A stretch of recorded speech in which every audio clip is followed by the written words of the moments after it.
It is Election Day here in the United States, and all day millions of Americans have been casting their votes to decide who they want to be the next US president. We're broadcasting live from the Palm Beach Convention Centre, where later on tonight Donald Trump will be giving a speech. But will it be to mark a win, a loss, or will we even have a result by then? We'll get the answers to those questions throughout the course of the day. 4 years ago, after Donald Trump lost the last election, he has effectively been in campaign mode. It has been a long campaign. And earlier today, near his home at Mar-a-Lago, not too far from where I'm reporting from right now, he cast his vote.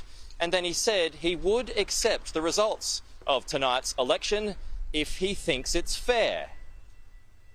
If I lose an election, if it's a fair election, I'd be the first one to acknowledge it.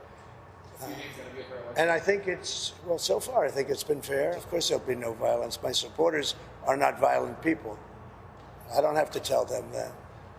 And I certainly don't want any violence.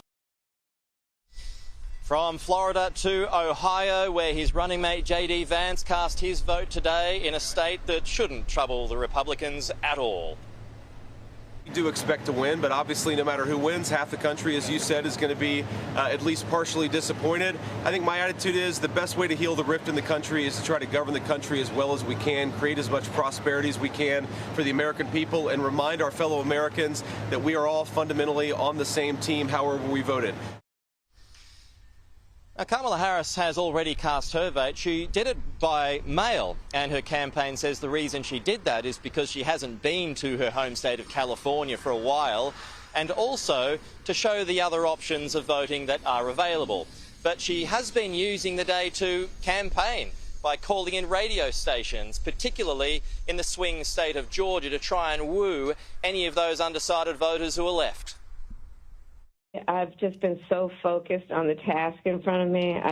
The reflection has only been about making sure that I'm responding to the needs of folks around the policies. So there is still a fair amount of time left to run, with the booths remaining open here on the East Coast for about another 5 hours or so today.